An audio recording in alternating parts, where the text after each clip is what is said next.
ഹരേ കൃഷ്ണ. ഇനി നമുക്ക് 5-ാമത്തെ ശ്ലോകം നോക്കാം.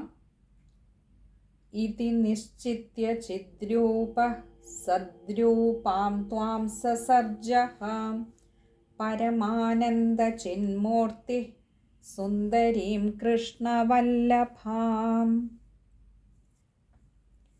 ഇനി അതിലെ പദങ്ങളുടെ അർത്ഥം നോക്കാം.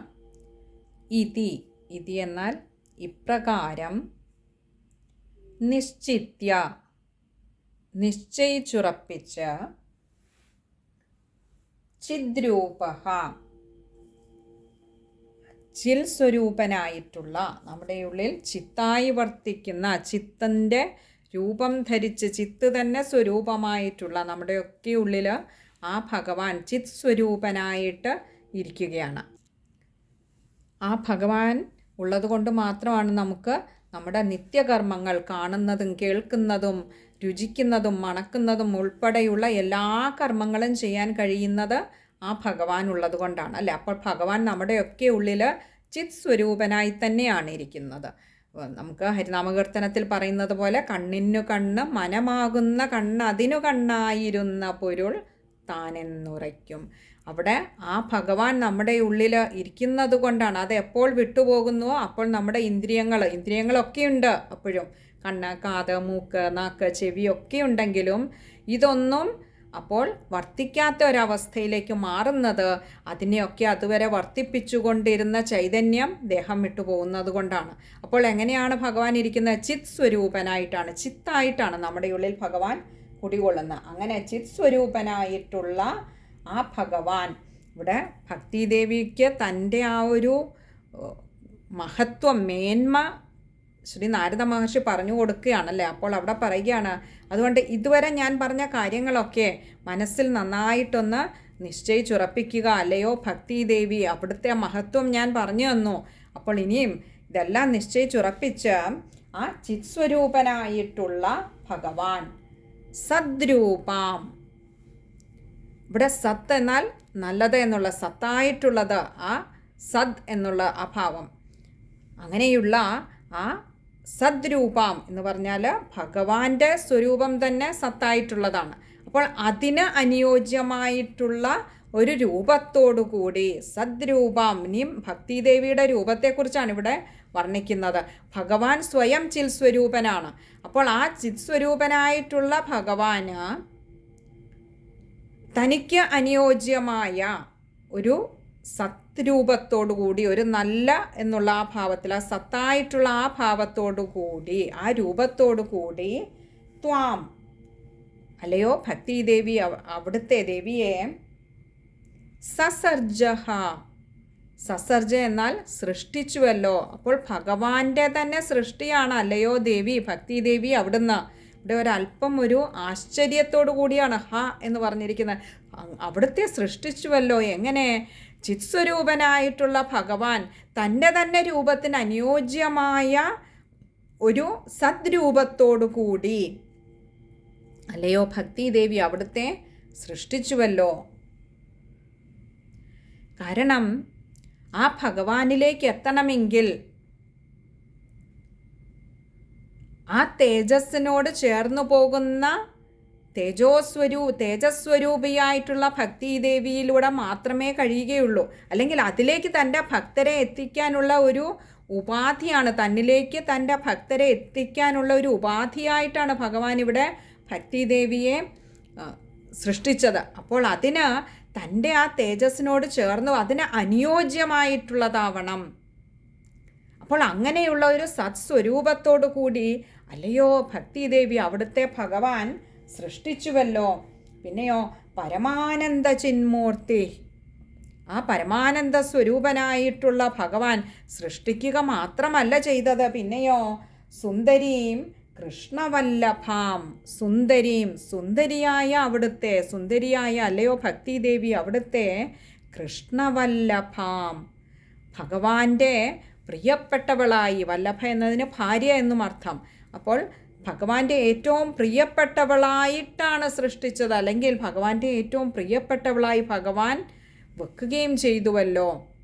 അപ്പോൾ ഭക്തിദേവിക്ക് എന്തെല്ലാം മേന്മകളുണ്ടെന്ന് ശ്രീ നാരദ മഹർഷി ഒന്ന് ഉണർത്തി വിടുകയാണ്, ഒന്ന് തിരിച്ചറിയിച്ച് ഒന്ന് ഓർമ്മപ്പെടുത്തി വിടുകയാണ് ഇവിടെ ഭക്തിദേവിയോട്. അപ്പോൾ പറയുകയാണ്, സച്ചിദാനന്ദ സ്വരൂപനായിട്ടുള്ള ഭഗവാൻ, ആ പരമാനന്ദ സ്വരൂപമായിട്ടുള്ള ആ ഭഗവാൻ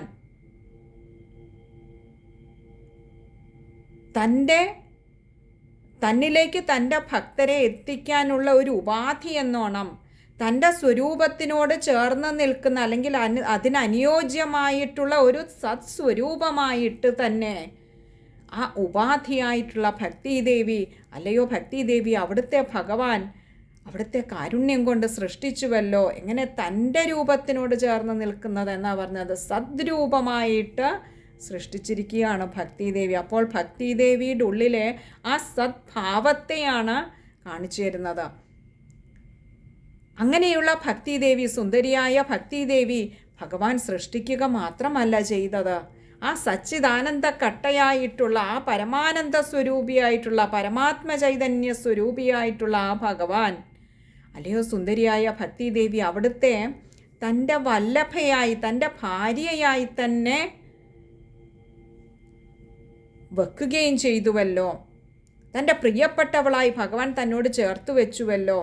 അപ്പോൾ ഭഗവാനിലേക്കുള്ള ഒരു മാർഗം ആ ഭക്തിദേവിയെ ആശ്രയിച്ചാൽ മതി. ഭക്തിദേവി ആ ഭഗവാനെ ആശ്രയിക്കുന്നവരെയൊക്കെ നേരെ ഭഗവാനിലേക്ക് എത്തിക്കുന്ന ഒരു ചാനലാണ്. ഭക്തിയിലൂടെ മാത്രമേ നമുക്ക് എളുപ്പം ഭഗവാനിലേക്ക് എത്തിച്ചേരാനാവുകയുള്ളൂ. അപ്പോൾ ഇവിടെ പറയുകയാണ്, അല്ലയോ സുന്ദരിയായ ഭക്തിദേവി, അവിടുന്ന് ആ ഭഗവാന്റെ ഏറ്റവും പ്രിയപ്പെട്ടവളാകുന്നു. ഭഗവാന്റെ ഭാര്യാസ്ഥാനം തന്നെയാണ് അവിടത്തേക്ക്, വല്ലഭയാണ്. അതുകൊണ്ട് അവിടുന്ന് തളരരുത്. തളർന്നു കഴിഞ്ഞാൽ ആ ഭഗവാന്റെ ഭക്തരെ പിന്നെ ആരാണ് ഭഗവാനിലേക്ക് എത്തിക്കുക? അതുകൊണ്ട് അല്ലയോ ഭക്തിദേവി, അവിടുന്ന് തളരരുത്. ആ ഭക്തരെയൊക്കെ നേരായ വഴി കാണിച്ചു കൊടുത്ത് ഭക്തിദേവിയെ ആശ്രയിക്കുന്ന, ഭക്തിദേവിയിലൂടെ ഭഗവാനിലേക്ക് എത്താൻ ശ്രമിക്കുന്ന ഭക്തരെ നേർവഴി കാണിച്ചു കൊടുത്ത് അവരെ ഭഗവാനിലേക്ക് എത്തിക്കുക എന്ന കർത്തവ്യം അല്ലയോ ഭക്തിദേവി അവിടുന്നിൽ നിക്ഷിപ്തമാണ്. അതുകൊണ്ട് അവിടുന്ന് തളരരുത്. അവിടുന്ന് ഈ സത്യത്തെ അവിടുന്ന് എല്ലാം നന്നായി മനസ്സിലാക്കി നിശ്ചയിച്ചുറപ്പിക്കണം. അവിടുത്തെ ചുമലിൽ ഭഗവാൻ വെച്ച് തന്നിട്ടുള്ള ഉത്തരവാദിത്വം ചെറുതല്ല. ആ ഭഗവത് ഭക്തരെ ഭഗവാനിലേക്ക് എത്തിക്കുക എന്ന ദൗത്യം അവിടുന്ന് തളർന്നിരുന്ന ഭക്തരെ നിരാശപ്പെടുത്തരുതേ. ഭഗവാനിലേക്കുള്ള വഴി അവിടുന്ന് കാണിച്ചു കൊടുക്കണമേ എന്ന് പറഞ്ഞു കൊടുക്കുകയാണ്.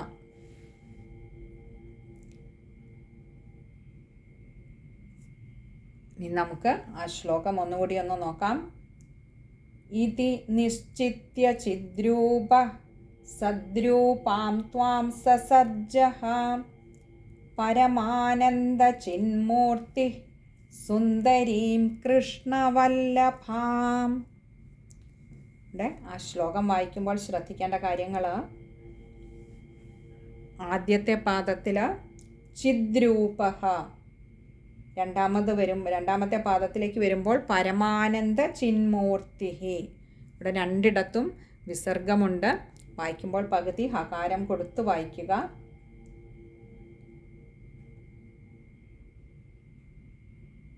പിന്നെ ആദ്യത്തെ പാദത്തിൽ ചില ബുക്കുകളിൽ സദ്രൂപാം എന്നുള്ളിടത്ത് സരൂപാം എന്നും കൊടുത്തിട്ടുണ്ട്. ഭക്തിദേവിക്ക് ഒരു രൂപം കൊടുത്തു എന്നുള്ള അർത്ഥത്തിൽ സരൂപാം എന്നും കൊടുത്തിട്ടുണ്ട്. സദ്രൂപം എന്ന് പറഞ്ഞാലും അത് ആ ഒരു സദ്ഭാവത്തെ, ഭക്തിയുടെ ആ ഒരു സദ്ഭാവത്തെ കാണിക്കാനുള്ളതാണ്. അപ്പോൾ രണ്ടും തെറ്റല്ല. രൂപം കൊടുത്തു എന്ന് പറഞ്ഞാലും സത്തായിട്ടുള്ള ഒരു നല്ലതായിട്ടുള്ള ഒരു രൂപത്തെ കൊടുത്തു എന്ന് പറഞ്ഞാലും തെറ്റില്ല. രണ്ടും അവരവരുടെ ബുക്കുകളിൽ എങ്ങനെയാണോ അങ്ങനെ വായിക്കാവുന്നതാണ്.